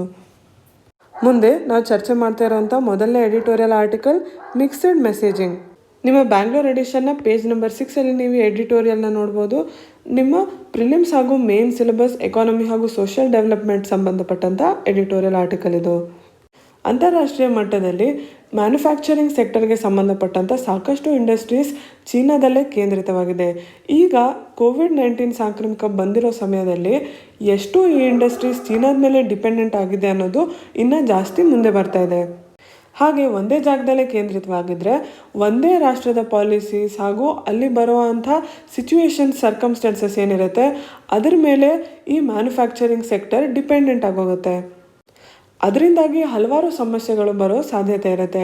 ಈ COVID-19 ಸಾಂಕ್ರಾಮಿಕದಿಂದ ಅದೇ ನಮಗೆ ತಿಳಿದು ಬಂದಿದ್ದು. ಈ ಹಿನ್ನೆಲೆಯಲ್ಲಿ ಚೀನಾದಲ್ಲಿರೋ ಅಂಥ ಮ್ಯಾನುಫ್ಯಾಕ್ಚರಿಂಗ್ ಸೆಕ್ಟರ್ ಇಂಡಸ್ಟ್ರೀಸ್ ಏನಿದೆ ಅವು ಬೇರೆ ದೇಶಗಳಿಗೂ ಸ್ಪ್ರೆಡ್ ಆಗಬೇಕು ಅಂತ ಪ್ರಯತ್ನ ಮಾಡ್ತಾ ಇದೆ. ಈ ಸಂದರ್ಭದಲ್ಲಿ ಭಾರತ ತಾನೂ ಒಂದು ಇನ್ವೆಸ್ಟ್ಮೆಂಟ್ ಆಪ್ಷನ್ ಆಗಿ ಈ ಸೆಕ್ಟರ್ಗೆ ಬರಬೇಕು ಅನ್ನೋ ಪ್ರಯತ್ನ ಮಾಡ್ತಾ ಇದೆ. ಹಾಗೇನಾದರೂ ಅಂತಾರಾಷ್ಟ್ರೀಯವಾಗಿ ಹೂಡಿಕೆ ಮ್ಯಾನುಫ್ಯಾಕ್ಚರಿಂಗ್ ಸೆಕ್ಟರಲ್ಲಿ ಭಾರತಕ್ಕೆ ಬಂದರೆ ಅದರಿಂದ ನಮಗೆ ಸಾಕಷ್ಟು ಉಪಯೋಗ ಇದೆ. ಈ ಮ್ಯಾನುಫ್ಯಾಕ್ಚರಿಂಗ್ ಇಂಡಸ್ಟ್ರಿಗಳು ಅವರ ಬೇಸನ್ನೇ ಭಾರತದಲ್ಲಿಡ್ಬೋದು, ಇಲ್ಲ ಕೆಲವೊಂದು ತಮ್ಮ ಪ್ಲ್ಯಾಂಟ್ಗಳನ್ನ ಭಾರತದಲ್ಲಿ ಶುರು ಮಾಡ್ಬೋದು. ಇದರಿಂದ ಭಾರತಕ್ಕೆ ಮೊದಲಾಗಿ ಹೂಡಿಕೆ ಬರುತ್ತೆ, ಅದ್ರ ಜೊತೆಗೆ ಎಂಪ್ಲಾಯ್ಮೆಂಟ್ ಬರುತ್ತೆ, ಸಾಕಷ್ಟು ಜನರಿಗೆ ಕೆಲಸ ಸಿಗುತ್ತೆ, ಟ್ಯಾಕ್ಸ್ ರೆವಿನ್ಯೂ ಕೂಡ ಬರುತ್ತೆ. ನಾವೀಗಾಗಲೇ COVID-19ನ ಪರಿಣಾಮ ಎಷ್ಟು ಬಿದ್ದಿದೆ ನಮ್ಮ ಆರ್ಥಿಕ ಪರಿಸ್ಥಿತಿ ಮೇಲೆ ಅಂತ ನೋಡಿದ್ದೀವಿ. ಈಗಾಗಲೇ ಈ ಕ್ವಾರ್ಟರಲ್ಲಿ GDP ನೆಗೆಟಿವ್ಗೆ ಹೋಗಿದೆ, ಎಕನಾಮಿ ಸ್ಲೋ ಡೌನ್ ಆಗಿದೆ, ಮುಂದೆ ರಿಸೆಷನ್ ಆಗಿದೆ ಅಂತ ಹೇಳ್ತಾ ಇದ್ದಾರೆ. ಇಂಥ ಸಮಯದಲ್ಲಿ ನಮಗೆ ಅಂತಾರಾಷ್ಟ್ರೀಯ ಹೂಡಿಕೆ ಸಿಕ್ಕಿದ್ರೆ ನಮ್ಮ ಆರ್ಥಿಕ ಪರಿಸ್ಥಿತಿಗೆ ಅದು ತುಂಬ ಸಹಾಯ ಆಗುತ್ತೆ. ಹಾಗೆ ಹೂಡಿಕೆ ಮಾಡಬೇಕಾದಂಥ ಇನ್ವೆಸ್ಟರ್ಸ್ ಏನಿದ್ದಾರೆ ಅವರು ಯಾವ ಪ್ಯಾರಾಮೀಟರ್ಸ್ ಮೇಲೆ ಯಾವುದನ್ನು ನೋಡಿ ಇನ್ವೆಸ್ಟ್ ಮಾಡ್ತಾರೆ, ಅವರಿಗೆ ಸಂಬಂಧಪಟ್ಟಂಥ ಪಾಲಿಸಿ, ನೀತಿ ಏನಿರುತ್ತೆ ಫೈನಾನ್ಷಿಯಲ್ ಪಾಲಿಸಿ, ಅದರಲ್ಲಿ ಅವ್ರಿಗೆ ಸ್ಥಿರತೆ ಬೇಕು. ಅದರ ಜೊತೆಗೆ ಫ್ರೀ ಆಕ್ಸೆಸ್ ಇರಬೇಕು ಮಾರ್ಕೆಟ್ಗಳಿಗೆ. ಅಂದರೆ ಅವರು ಇಲ್ಲಿ ಬಂದರೆ ನಮ್ಮ ಲೋಕಲ್ ಮಾರ್ಕೆಟ್ಗೆ ಹಾಗೂ ಇಂಟರ್ನ್ಯಾಷನಲ್ ಮಾರ್ಕೆಟ್ಗೆ ಅವರ ಪ್ರಾಡಕ್ಟ್ಗಳನ್ನ ಈಸಿಯಾಗಿ ರೀಚ್ ಮಾಡೋ ಥರ ಇರಬೇಕು. ಈ ಹಿನ್ನೆಲೆಯಲ್ಲಿ ಈಗಾಗಲೇ ಭಾರತ ಜಪಾನ್ ಜೊತೆ ಸಪ್ಲೈ ಚೈನ್ಗೆ ಸಂಬಂಧಪಟ್ಟಂತೆ ಇನಿಷಿಯೇಟಿವ್ಸ್ನ ತಗೋತಾ ಇದೆ. ಸಪ್ಲೈ ಚೈನ್ ಅಂತ ಅಂದರೆ ಪ್ರಾಡಕ್ಟ್ ಪ್ರೊಡ್ಯೂಸ್ ಮಾಡೋದು, ಸಪ್ಲೈ ಮಾಡೋದು, ಡಿಸ್ಟ್ರಿಬ್ಯೂಟ್ ಮಾಡೋದು, ಈ ನೆಟ್ವರ್ಕಿಗೆ ಸಪ್ಲೈ ಚೈನ್ ಅಂತ ಕರೀತಾರೆ. ಒಂದು ಪ್ರಾಡಕ್ಟ್ನ ಮ್ಯಾನುಫ್ಯಾಕ್ಚರಿಂಗ್ ಅಷ್ಟೇ ಅಲ್ಲ, ಅದು ಕರೆಕ್ಟಾಗಿ ಮಾರ್ಕೆಟ್ಗಳಿಗೆ ತಲುಪೋದು ಕೂಡ ಅಷ್ಟೇ ಮುಖ್ಯ ಆಗುತ್ತೆ ಅಲ್ವಾ. ಸೊ ಅದರ ನಿಟ್ಟಿನಲ್ಲಿ ಈಗಾಗಲೇ ಭಾರತ ಜಪಾನ್ ಜೊತೆ ಕೆಲಸ ಮಾಡ್ತಾ ಇದೆ. ಆದರೆ ಇಂತಹ ಅಂತಾರಾಷ್ಟ್ರೀಯ ಹೂಡಿಕೆಗೆ ಏನು ಅಡ್ಡಿ ಆಗ್ತಾ ಇದೆ? ಇತ್ತೀಚೆಗೆ ಭಾರತ ಆತ್ಮನಿರ್ಭರ್ ಭಾರತ್ ಅನ್ನೋ ಒಂದು ಇನಿಷಿಯೇಟಿವ್ ಆರಂಭ ಮಾಡ್ತು. ಭಾರತ ಸ್ವಾವಲಂಬನೆಯನ್ನು ಪಡಿಬೇಕು, ಸೆಲ್ಫ್ ರಿಲಯಂಟ್ ಆಗಬೇಕು ಅಂತ. ಈ ಆತ್ಮನಿರ್ಭರ್ ಭಾರತ್ ಇನಿಷಿಯೇಟಿವ್ ಕೆಳಗೆ ನಾವು ಏನೇನು ಇಂಪೋರ್ಟ್ ಮಾಡ್ತೀವಿ ಅದ್ರ ಬದಲಾಗಿ ಭಾರತದಲ್ಲೇ ಪ್ರೊಡ್ಯೂಸ್ ಮಾಡೋ ಅಂಥ ಮೇಡ್ ಇನ್ ಇಂಡಿಯಾ ಸಬ್ಸ್ಟಿಟ್ಯೂಟ್ಸ್ನ ಉಪಯೋಗ ಮಾಡಬೇಕು ಅಂತ ಕಂಪ್ನಿಗಳಿಗೆ ಹಾಗೂ ಇಂಡಸ್ಟ್ರಿ ಸೆಕ್ಟರ್ಗಳಿಗೆ ಎನ್ಕರೇಜ್ ಮಾಡ್ತಾ ಇದ್ದೀವಿ. ಇದರ ಪರಿಣಾಮವಾಗಿ ಎಲ್ಲ ಸಚಿವಾಲಯಗಳು ಅವರವರ ಇಂಡಸ್ಟ್ರಿಗಳಿಗೆ ಭಾರತದಲ್ಲೇ ಡಿಸೈನ್ ಹಾಗೂ ಮ್ಯಾನುಫ್ಯಾಕ್ಚರ್ ಮಾಡೋ ಹಾಗೆ ಉತ್ತೇಜನ ನೀಡ್ತಾ ಇದ್ದಾರೆ. ಒಂದು ಕಡೆ ಶಿಪ್ಪಿಂಗ್ ಮಿನಿಸ್ಟ್ರಿ ಭಾರತದಲ್ಲೇ ಡಿಸೈನ್ ಹಾಗೂ ಮ್ಯಾನುಫ್ಯಾಕ್ಚರ್ ಆಗಿರೋ ಅಂಥ ಟಗ್ ಬೋಟ್ಸ್ನ ಉಪಯೋಗ ಮಾಡಿ ಅಂತ ಹೇಳ್ತಾ ಇದೆ. ಇನ್ನೊಂದು ಕಡೆ ಆಟೋ ಕಾಂಪೊನೆಂಟ್ ಮೇಕರ್ಸಿಗೆ ಫಾರಿನ್ ಪಾರ್ಟ್ಸ್ನ ಯೂಸ್ ಮಾಡಬೇಡಿ, ಭಾರತದಲ್ಲಿರುವಂಥದ್ದನ್ನು ಯೂಸ್ ಮಾಡಿ ಅಂತ ಹೇಳ್ತಾ ಇದ್ದಾರೆ. ಪರಿಸ್ಥಿತಿ ಹೀಗಿರಬೇಕಾದ್ರೆ ಅಂತಾರಾಷ್ಟ್ರೀಯ ಮಟ್ಟದಲ್ಲಿ ಹೂಡಿಕೆ ಇಲ್ಲಿಗೆ ಬಂದು ನಂತರ ಇಲ್ಲಿ available raw materials first of all available ಇದ್ದ ಮೇಲೆ ಅದರ ಪ್ರೈಸ್ ಅಥವಾ ಕ್ವಾಲಿಟಿ ಅವ್ರಿಗೆ ಕಾಂಪ್ರಮೈಸ್ ಅಂತ ಅನಿಸ್ಬೋದು. ಈ ಮಧ್ಯ Bharat RCEP regional comprehensive economic partnership ಅಂತ Association of South East Asian Asians ಹಾಗೂ FTA ಪಾರ್ಟ್ನರ್ಸ್ ಮಧ್ಯೆ ನಡೆದಂಥ ಈ ಪ್ಯಾಕ್ಟ್ನ ಜಾಯಿನ್ ಆಗಲಿಲ್ಲ. ಹಾಗಾಗಿ ಈ ಟ್ರೇಡ್ ಪ್ಯಾಕ್ನ ಸೇರ್ಕೊಂಡಿದ್ರೆ ನಮಗೇನು ಅಡ್ವಾಂಟೇಜ್ ಸಿಗ್ತಾ ಇತ್ತು ಹೂಡಿಕೆಯಲ್ಲಿ, ಅದು ಕೂಡ ಈಗ ಸಿಗ್ತಾ ಇಲ್ಲ. ಇದನ್ನೆಲ್ಲ ನೋಡಿದ್ರೆ ಅಂತಾರಾಷ್ಟ್ರೀಯವಾಗಿ ಭಾರತಕ್ಕೆ ಹೂಡಿಕೆ ಬರಬೇಕು ಅಂತ ಅಂದರೆ ಕೇವಲ ಮಾತಿನಿಂದ ನಡೆಯಲ್ಲ, ಆ್ಯಕ್ಷನ್ಸಲ್ಲಿ ತೋರಿಸ್ಬೇಕಾಗುತ್ತೆ. ಯಾಕಂದರೆ ಈಗಾಗಲೇ ಆತ್ಮನಿರ್ಭರ್ ಭಾರತ್ ಹಾಗೂ RCEP ಸೇರ್ಕೊಂಡೇ ಇದರಿಂದ ನಾವು ಕ್ಲೋಸ್ಡ್ ಎಕಾನಮಿ ಥರ ಕಾಣ್ತಾ ಇದ್ದೀವಿ ಅಂತಾರಾಷ್ಟ್ರೀಯವಾಗಿ. ಹಾಗಾಗಿ ಭಾರತ ತಾನು ಒಂದು open barrier free global trade ಹಾಗೂ ಇನ್ವೆಸ್ಟ್ಮೆಂಟ್ ಕ್ರಮಕ್ಕೆ ಬದ್ಧವಾಗಿದೆ ಅನ್ನೋದನ್ನು ತನ್ನ ಆ್ಯಕ್ಷನ್ ಮೂಲಕ ತೋರಿಸ್ಬೇಕಾಗತ್ತೆ ಅಂತ ಈ ಎಡಿಟೋರಿಯಲಲ್ಲಿ ಹೇಳ್ತಾ ಇದ್ದಾರೆ. ಮುಂದೆ ಚರ್ಚೆ ಮಾಡ್ತಿರೋಂಥ ಆರ್ಟಿಕಲ್ ನಿಮ್ಮ ಪೇಜ್ ನಂಬರ್ 6 ಎಡಿಟೋರಿಯಲ್ ಕಾಲಮಲ್ಲೇ ಕೊಟ್ಟಿರೋ ಅಂಥ ಟು ಕ್ಲೋಸ್ ಫಾರ್ ಕಂಫರ್ಟ್. ಈ ಆರ್ಟಿಕಲ್ ಇಂಡಿಯಾ ಚೈನಾ ರಿಲೇಷನ್ಸ್ಗೆ ಸಂಬಂಧಪಟ್ಟಂತೆ ಇಂಟರ್ನ್ಯಾಷನಲ್ ರಿಲೇಷನ್ ಸಿಲೆಬಸ್ ಕೆಳಗೆ ಬರುವಂಥದ್ದು ನಿಮ್ಮ ಪ್ರಿಲಿಮ್ಸ್ ಹಾಗೂ ಮೇನ್ಸ್ ಎಕ್ಸಾಮ್ಗೆ. ಜೂನಲ್ಲಿ ಆದಂಥ ಗ್ಯಾಲ್ವನ್ ವ್ಯಾಲಿ ಕ್ಲಾಶ್ನ ನಂತರ ಭಾರತ ಹಾಗೂ ಚೀನಾ ಮಧ್ಯೆ ಡಿಸ್ಎಂಗೇಜ್ಮೆಂಟ್ ಹಾಗೂ ಡಿಎಸ್ಕಲೇಷನ್ ಪ್ರೊಸೆಸ್ ಆರಂಭ ಆಗಿತ್ತು. ಈ ಪ್ರಕ್ರಿಯೆ ಕೆಳಗೆ ಎರಡೂ ದೇಶದ ಟ್ರೂಪ್ಸ್ ಏನಿದೆ ಅವರು 2 ಕಿಲೋಮೀಟರ್ ಅಷ್ಟು ವಾಪಸ್ ಹೋಗಿ ಒಂದು ಬಫರ್ ಝೋನ್ನ ಕ್ರಿಯೇಟ್ ಮಾಡಬೇಕಾಗಿತ್ತು. ಆದರೆ ಈ ಪ್ರಕ್ರಿಯೆ ಕೆಳಗೆ ಚೀನಾ ಕೆಲವೊಂದು ಪ್ರದೇಶಗಳಲ್ಲಿ ತನ್ನ ಟ್ರೂಪ್ಸ್ನ ವಾಪಸ್ ತಗೊಂಡಿದೆ, ಆದರೆ ಸ್ಯಾಂಗ್ಪೋ ಲೇಕ್ ಬಳಿ ಟ್ರೂಪ್ಸ್ನ ವಾಪಸ್ ತೊಗೊಂಡಿಲ್ಲ. ನಾವೇನು ಫಿಂಗರ್ ಏರಿಯಾಸ್ ಅಂತ ಈಗಾಗಲೇ ಡಿಸ್ಕಸ್ ಮಾಡಿದ್ದೀವಿ. ಫಿಂಗರ್ 5, 6, 7, 8 ಈ ಏರಿಯಾದ ಸಂಬಂಧಪಟ್ಟಂತೆ 8 ಕಿಲೋಮೀಟರ್ ಜಾಗದಿಂದ ಅದಿನ ತನ್ನ ಟ್ರೂಪ್ಸ್ನ ವಾಪಸ್ ತೊಗೊಂಡಿಲ್ಲ. ಇಂಟೆಲಿಜೆನ್ಸ್ ಏಜೆನ್ಸೀಸ್ ಪ್ರಕಾರ ಲೈನ್ ಆಫ್ ಆ್ಯಕ್ಚುಯಲ್ ಕಂಟ್ರೋಲ್ ಭಾರತದ ಕಡೆ ಏನು ಜಾಗ ಇದೆ ಅದರಲ್ಲಿ 1000 ಸ್ಕ್ವೇರ್ ಕಿಲೋಮೀಟರ್ ಅಷ್ಟು ಜಾಗ ಚೀನಾದ ಕೆಳಗಿದೆ ಅಂತ ಹೇಳ್ತಾ ಇದ್ದಾರೆ. ಇತ್ತೀಚೆಗೆ ಕೆಲವೊಂದು ಜಾಗಗಳಲ್ಲಿ ಚೀನಾದ ಚಲನವಲನಗಳನ್ನು ನೋಡಿ ಭಾರತ ತನ್ನನ್ನು ತಾನು ಡಿಫೆಂಡ್ ಮಾಡ್ಕೋತು. ಆದರೆ ನಡೆದಂಥ ಈ ಘಟನೆಯ ಬಗ್ಗೆ ಎರಡೂ ದೇಶಗಳು ಬೇರೆ ಬೇರೆ ರೀತಿಯ ಹೇಳಿಕೆಯನ್ನೇ ಕೊಟ್ಟಿದೆ. ಲೈನ್ ಆಫ್ ಆ್ಯಕ್ಚುಯಲ್ ಕಂಟ್ರೋಲ್ನ ಹತ್ರ ಚೀನಾ ತನ್ನ ಟ್ರೂಪ್ಸ್ನ ಜಾಸ್ತಿ ಮಾಡ್ತಾ ಇದೆ, ಹಾಗಾಗಿ LAC ಲೈನ್ ಆಫ್ ಆ್ಯಕ್ಚುಯಲ್ ಕಂಟ್ರೋಲ್ನ ರೀಡ್ರಾ ಮಾಡೋ ಪ್ರಯತ್ನ ಮಾಡ್ತಾ ಇದೆ ಅಂತ ಭಾರತ ಹೇಳ್ತಾ ಇದೆ. ಹಾಗಾಗಿ ಬೈಲಾಟ್ರಲ್ ಅಗ್ರಿಮೆಂಟ್ಸಲ್ಲಿ ಭಾರತ ಮತ್ತು ಚೀನಾ ಮಧ್ಯೆ ಏನು ಒಪ್ಪಂದ ಆಗಿದೆ ಅದರ ಉಲ್ಲಂಘನೆ ಆಗ್ತಾ ಇದೆ ಅಂತ ಭಾರತ ತೋರಿಸ್ತಾ ಇದೆ. ಅದರ ಜೊತೆಗೆ ನಾವು ಪೀಸ್ಫುಲ್ ಡೈಲಾಗಿಗೆ ರೆಡಿ ಆಗಿದ್ದೇವೆ ಅಂತ ಹೇಳ್ತಾ ಇದೆ. ಆದರೆ ಇದರ ಕಾಂಟ್ರಾಸ್ಟಲ್ಲಿ ಚೀನಾದ ಹೇಳಿಕೆ ಬೇರೆ ರೀತಿಯಲ್ಲೇ ಇದೆ. ಚೀನಾ ತಾನು ಯಾವುದೇ ಒಪ್ಪಂದವನ್ನು ಅಥವಾ ಲೈನನ್ನು ಉಲ್ಲಂಘನೆ ಮಾಡಿಲ್ಲ, ಹಾಗೆ ಮಾಡಿರೋದು ಭಾರತ. ಹಾಗಾಗಿ ಬಾರ್ಡರಲ್ಲಿ ಏನೇ ಟೆನ್ಷನ್ಸ್ ಕ್ರಿಯೇಟ್ ಆದರೂ ಅದರ ಹೊಣೆ ಭಾರತದ್ದು ಅಂತ ಚೀನಾ ಹೇಳ್ತಾ ಇದೆ. ಹೀಗೆ ಭಾರತ ಮತ್ತು ಚೀನಾ ಎರಡೂ ದೇಶದ ಸ್ಟೇಟ್ಸ್ಮೆಂಟ್ಸ್ ವಿರುದ್ಧವಾಗಿರೋದನ್ನು ನಾವಿಲ್ಲಿ ನೋಡ್ಬೋದು. ಒಂದು ಕಡೆ ಚೀನಾ ಅಂತಾರಾಷ್ಟ್ರೀಯ ಮಟ್ಟದಲ್ಲಿ ಡಿಪ್ಲೊಮ್ಯಾಟಿಕ್ ಟಾಕ್ಸ್ ಬಂದಾಗ ಬಿಗ್ ಪಿಕ್ಚರ್ನ ನೋಡಿ, ಅಂದರೆ ಎರಡೂ ದೇಶದ ಪೂರ್ತಿ ಸಮಗ್ರವಾದ ಸಂಬಂಧವನ್ನು ದೃಷ್ಟಿಯಲ್ಲಿ ಇಟ್ಕೊಂಡು ನೆಗೋಸಿಯೇಷನ್ ಮಾಡೋದ್ರ ಬಗ್ಗೆ ಹೇಳುತ್ತೆ. ಇನ್ನೊಂದು ಕಡೆ ಮಿಲಿಟ್ರಿ ಲೆವೆಲಲ್ಲಿ ಅಟ್ಯಾಕ್ ಮಾಡ್ತಾ ಇರುತ್ತೆ. ಹಾಗಾಗಿ ಎರಡೂ ದೇಶಗಳು ಮಿಲಿಟ್ರಿ ಟಾಕ್ಸ್ಗಿಂತ ಜಾಸ್ತಿ ಡಿಪ್ಲೊಮ್ಯಾಟಿಕ್ ಸೊಲ್ಯೂಷನ್ಗೆ ಒತ್ತನ್ನು ನೀಡಬೇಕು. ಬಾರ್ಡರಲ್ಲಿ ಪೀಸ್ ಹಾಗೂ ಕ್ವೈಟ್ ಅಂದರೆ ಶಾಂತಿ ಸ್ಥಿರತೆ ಇರೋ ಥರ ನೋಡ್ಕೋಬೇಕು. ಆ ನಿಟ್ಟಿನಲ್ಲಿ ಎರಡೂ ದೇಶಗಳು ಕೆಲಸ ಮಾಡಬೇಕು ಅಂತ ಈ ಆರ್ಟಿಕಲಲ್ಲಿ ಸೂಚನೆ ಮಾಡ್ತಾ ಇದ್ದಾರೆ. ನಾವಿವತ್ತು ಚರ್ಚೆ ಮಾಡ್ತಿರೋಂಥ ಕೊನೆ article courts drift and chinks in the judiciary's armour. ನಿಮ್ಮ ಪೇಜ್ ನಂಬರ್ 6 ಎಡಿಟೋರಿಯಲಲ್ಲೇ ಕೊಟ್ಟಿರೋಂಥ ಆರ್ಟಿಕಲ್ ಜುಡಿಷರಿಗೆ ಸಂಬಂಧಪಟ್ಟದ್ದು, ಇಂಡಿಯನ್ ಪಾಲಿಟಿಗೆ ಸಂಬಂಧಪಟ್ಟಂಥ ಆರ್ಟಿಕಲ್ ಇದು. ಈ ಆರ್ಟಿಕಲ್ನಲ್ಲಿ ಮತ್ತೆ ಪ್ರಶಾಂತ್ ಭೂಷಣ್ ಅವರ ಕೇಸ್ ಬಗ್ಗೆ ಚರ್ಚೆ ಮಾಡಿದ್ದಾರೆ. ಇದನ್ನು ನಾವು ಸಾಕಷ್ಟು ಮಾಡಿದ್ದೀವಿ, ಹಾಗಾಗಿ ಇಲ್ಲಿ ನಾನು ರಿಪೀಟ್ ಮಾಡೋದಿಲ್ಲ. ಇತ್ತೀಚೆಗಷ್ಟೇ ಸುಪ್ರೀಂ ಕೋರ್ಟ್ನ ಜಸ್ಟಿಸ್ ಮಿಶ್ರಾ ಅವರು ರಿಟೈರ್ ಆದರು. ಅದರ ಹಿನ್ನೆಲೆಯಲ್ಲಿ ಬೇರೆ ಅನಾಲಿಸಿಸ್ನ ಕೊಟ್ಟಿದ್ದಾರೆ, ಅದನ್ನು ಇಲ್ಲಿ ಚರ್ಚೆ ಮಾಡೋಣ. ಈ ಆರ್ಟಿಕಲಲ್ಲಿ ಕೊಟ್ಟಿರೋವಂಥ ಮಾಸ್ಟರ್ ಆಫ್ ದ ರೋಸ್ಟರ್ ಅಂದರೆ ಏನು ಅಂತ ತಿಳ್ಕೊಳ್ಳೋಣ. ಇದೊಂದು ಪ್ರಿವಿಲೇಜ್ ಯಾರಿಗೆ ಇರುವಂಥದ್ದು? CJI chief justice of India ಅವರಿಗೆ ಇರುವಂಥದ್ದು. ಯಾವ ಜಡ್ಜ್ಗಳಿಗೆ ಅಥವಾ ಯಾವ ಗ್ರೂಪ್ ಆಫ್ ಜಡ್ಜಸ್ ಬೆಂಚಿಗೆ ಯಾವ ಕೇಸ್ ಹೋಗುತ್ತೆ ಅಂತ ತೀರ್ಮಾನ ಈ ಮಾಸ್ಟರ್ ಆಫ್ ದ ರೋಸ್ಟರ್ ಸಿಸ್ಟಮಿಂದ ಆಗುತ್ತೆ. ಸುಪ್ರೀಂ ಕೋರ್ಟ್ಗೆ ಸಾಕಷ್ಟು ರೀತಿಯ ಕೇಸಸ್ ಹೋಗುತ್ತೆ ಅಲ್ವಾ. ಒಂದು ಕಡೆ ಕ್ರಿಮಿನಲ್ ಕೇಸಸ್ ಇರುತ್ತೆ, ಇನ್ನೊಂದು ಕಡೆ ಎಲೆಕ್ಷನ್ಗೆ ಸಂಬಂಧಪಟ್ಟ ಪೆಟಿಷನ್ಸ್ ಇರ್ಬೋದು, ಸ್ಪೆಷಲ್ ಲೀವ್ ಪೆಟಿಷನ್ಸ್ ಇರ್ಬೋದು, ಹೀಗೆ ನಾನಾ ರೀತಿಯ ಅಪೀಲ್ಗಳು ಹೋಗುತ್ತೆ. ಯಾವ ಅಪೀಲ್ ಯಾವ ಜಡ್ಜ್ಗೆ ಹೋಗಬೇಕು, ಯಾವ ಬೆಂಚ್ಗೆ ಹೋಗಬೇಕು ಅನ್ನೋದನ್ನು ಈ ಮಾಸ್ಟರ್ ಆಫ್ ದ ರೋಸ್ಟರ್ ಸಿಸ್ಟಮ್ನ ಮೂಲಕ ಮಾಡಲಾಗುತ್ತೆ. ಈ master of the roster system ಬಗ್ಗೆ ಇಲ್ಲಿ ಯಾಕೆ ಚರ್ಚೆ ಮಾಡ್ತಾ ಇದ್ದಾರೆ? ಈಗಷ್ಟೇ ರಿಟೈರ್ ಆದಂಥ ಜಸ್ಟಿಸ್ ಮಿಶ್ರಾ ಅವರಿಗೆ ಒಂದೇ ರೀತಿಯ ಕೇಸಸ್ನ ಕೊಟ್ಟಿದ್ರು ಅನ್ನೋದನ್ನ ಇಲ್ಲಿ ಗಮನಿಸ್ತಾ ಇದ್ದಾರೆ. ಪೊಲಿಟಿಕಲಿ ಸೆನ್ಸಿಟಿವ್, ರಾಜಕೀಯವಾಗಿ ಇಂಪಾರ್ಟೆಂಟ್ ಆಗಿರುವಂಥ ಕೇಸಸ್ನ ಇವರಿಗೆ ನೀಡಲಾಗಿದೆ ಅಂತ ಇವರು ಯಾವ್ಯಾವ ಕೇಸಸ್ನ ನೋಡಿದ್ದಾರೆ ಅದನ್ನು ಸ್ಟಡಿ ಮಾಡಿಲಿ ಹೇಳ್ತಾ ಇದ್ದಾರೆ. ಹಾಗೆ ಮಿಶ್ರಾ ಅವ್ರ ಕೆಳಗೆ ಬಂದಂತಹ ಪೊಲಿಟಿಕಲಿ ಸೆನ್ಸಿಟಿವ್ ಕೇಸಸ್ಗಳಲ್ಲಿ ಸಾಕಷ್ಟು ಬಾರಿ ಅದು ಎಕ್ಸಿಕ್ಯೂಟಿವ್ ಕಡೆಗೇನೆ ಜಡ್ಜ್ಮೆಂಟ್ ಬಂದಿದೆ ಅಂತ ಕೂಡ ಇಲ್ಲಿ ಗಮನಿಸ್ತಾ ಇದ್ದಾರೆ. ಹಾಗೇನಾದರೂ ಆಗಿದ್ದು ಸತ್ಯನೇ ಆಗಿದ್ದರೆ ಸುಪ್ರೀಂ ಕೋರ್ಟ್ ರೈಟ್ಸ್ ಬೇಸ್ಡ್ ಕೋರ್ಟಿಂದ ಎಕ್ಸಿಕ್ಯೂಟಿವ್ ಕೋರ್ಟ್ ಆಗ್ತಾ ಇದೆಯಾ ಅಂತ ಇಲ್ಲಿ ಪ್ರಶ್ನೆ ಮಾಡ್ತಾ ಇದ್ದಾರೆ. ನಮ್ಮ ಸಂವಿಧಾನದ ಕೆಳಗೆ ನೀಡಿರುವಂಥ ಫಂಡಮೆಂಟಲ್ ರೈಟ್ಸ್ ಏನಿದೆ ಅದರಲ್ಲಿ ಉಲ್ಲಂಘನೆ ಆದರೆ ನಾವು ಎಲ್ಲಿ ಹೋಗ್ಬೋದು? ಸುಪ್ರೀಂ ಕೋರ್ಟ್ಗೆ ಡೈರೆಕ್ಟಾಗಿ ಹೋಗ್ಬೋದು. ನಮ್ಮ ಸಂವಿಧಾನ ನಮಗೆ ಬೇರೆ ರೀತಿಯ ಏನು ಹಕ್ಕುಗಳು ಕೊಡುತ್ತೆ ಅದನ್ನೆಲ್ಲ ಇಂಟರ್ಪ್ರಿಟೇಷನ್ ಯಾರು ಮಾಡ್ತಾರೆ? ಸುಪ್ರೀಂ ಕೋರ್ಟೇ ಮಾಡುತ್ತೆ. ಹಾಗಾಗಿ ನ್ಯಾಯಾಂಗ ಸಂಸ್ಥೆಗಳ ಡ್ಯೂಟಿ ಏನು? ಜನಪರವಾಗಿರೋದು, ಜನರಿಗೆ ನ್ಯಾಯವನ್ನು ನೀಡೋದು, ಸಂವಿಧಾನಬದ್ಧವಾಗಿ ದೇಶವನ್ನು ನಡೆಸ್ಕೊಂಡು ಹೋಗೋ ಹಾಗೆ ಮಾಡೋದು. ನಾವು 3 ಆರ್ಗನ್ಸ್ ಆಫ್ ದ ಸ್ಟೇಟ್ ಅಂತ ಯಾವುದನ್ನು ಕರಿತೀವಿ?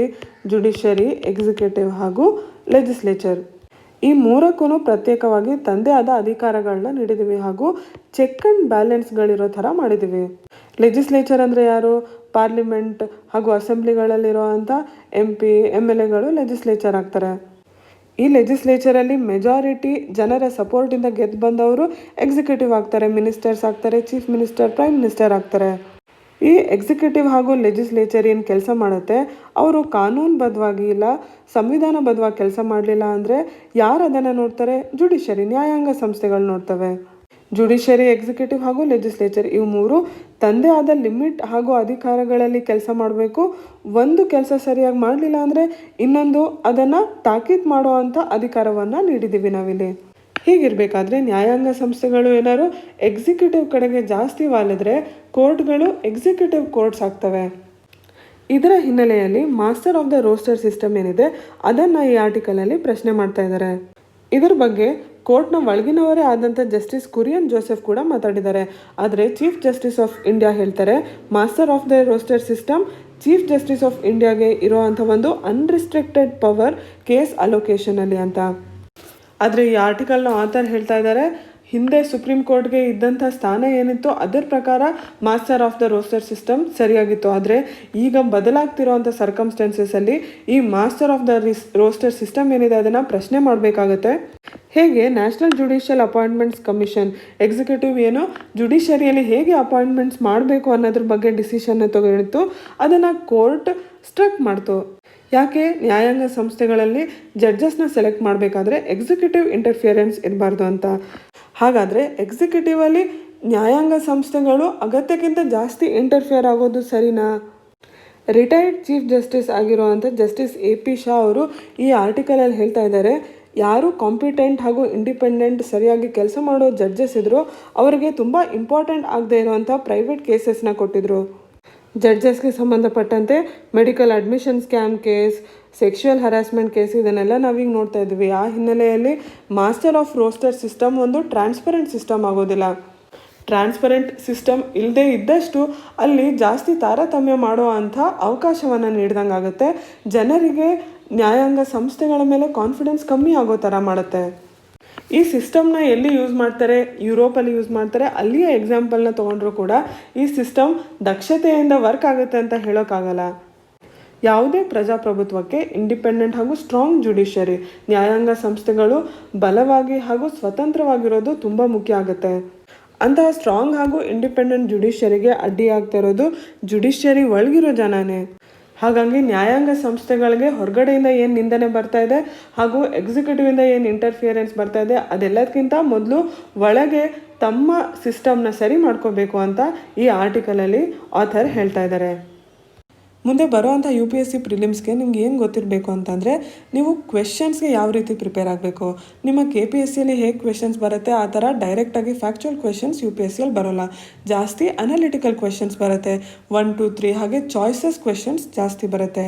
ನಿಮ್ಮ ಸ್ಟಾರ್ಟಿಂಗ್ ಪೋರ್ಷನ್ಸ್ನ ನೀವು ಹೇಗೆ ಓದಬೇಕು ಅಂದರೆ, ಕರೆಂಟ್ ಅಫೇರ್ಸಲ್ಲಿ ಜಾಸ್ತಿ ಸುದ್ದಿಯಲ್ಲಿರುವಂಥ ಸ್ಟಾಟಿಕ್ ಪಾರ್ಟ್ನ ನೀವು ತಿಳ್ಕೊಂಡಿರಬೇಕು. ಇವತ್ತಿನ ನ್ಯೂಸ್ ಅನಾಲಿಸಿಸಲ್ಲಿ ನಾವೇನು ನೋಡಿದ್ವಿ, ಹಿಸ್ಟ್ರಿಗೆ ಸಂಬಂಧಪಟ್ಟಂತೆ ಮಲಬಾರ್ ರೆಬಿಲಿಯನ್ ಬಗ್ಗೆ ತಿಳ್ಕೊಂಡ್ವಿ, ಪಾಲಿಟಿಕ್ಸ್ ಸಂಬಂಧಪಟ್ಟಂತೆ ಕೇಶವಾನಂದ ಭಾರತಿ ಕೇಸ್ ಬಗ್ಗೆ ಓದಿದ್ವಿ. ಇವರೆಲ್ಲ ಕರೆಂಟ್ ಅಫೇರ್ಸಲ್ಲಿ ಬಂದಿರೋವಂಥ ಸ್ಟ್ಯಾಟಿಕ್ ಪೋರ್ಷನ್ಸ್. ಹೀಗೆ ಕರೆಂಟ್ ಅಫೇರ್ಸಲ್ಲಿ ಹಾಗೆ ಸ್ಟ್ಯಾಟಿಕ್ ಪೋರ್ಷನಲ್ಲಿ ಬರುವಂಥ ಕಾಮನ್ ಟಾಪಿಕ್ಸ್ಗೆ ನೀವು ಜಾಸ್ತಿ ಒತ್ತು ಕಟ್ಟಿ ಓದಬೇಕಾಗತ್ತೆ. ಈ ಎಕ್ಸಾಮ್ಗೆ ನೀವು ಕೇವಲ ಓದೋದಲ್ಲ, ಯಾವುದನ್ನು ಓದ್ತಿದ್ದೀರಾ, ಯಾವುದನ್ನು ಪ್ರಯಾರಿಟೈಸ್ ಮಾಡ್ತಿದ್ದೀರಾ, ಎಷ್ಟು ಸತಿ ರಿವೈಸ್ ಮಾಡ್ತಿದ್ದೀರಾ, ಇದೆಲ್ಲದು ಕೂಡ ಇಂಪಾರ್ಟೆಂಟ್ ಆಗುತ್ತೆ. ಇವತ್ತು ಚರ್ಚೆ ಮಾಡಿದಂಥ ಎಲ್ಲ ವಿಷಯಗಳು ನಿಮಗೆ ಸ್ಪಷ್ಟವಾಗಿ ತಿಳಿದಿದೆ ಅಂತ ಅಂದ್ಕೊಂಡಿದ್ದೀನಿ. ಏನಾದರೂ ಡೌಟ್ಸ್ ಇದ್ದರೆ ಕಮೆಂಟ್ ಸೆಕ್ಷನಲ್ಲಿ ಕೇಳಿ. ನಮ್ಮ ಚಾನಲ್ನ ಸಬ್ಸ್ಕ್ರೈಬ್ ಮಾಡಿ, ಈ ವಿಡಿಯೋನ ಲೈಕ್ ಹಾಗೂ ಕಮೆಂಟ್ ಮಾಡಿ. ಧನ್ಯವಾದಗಳು.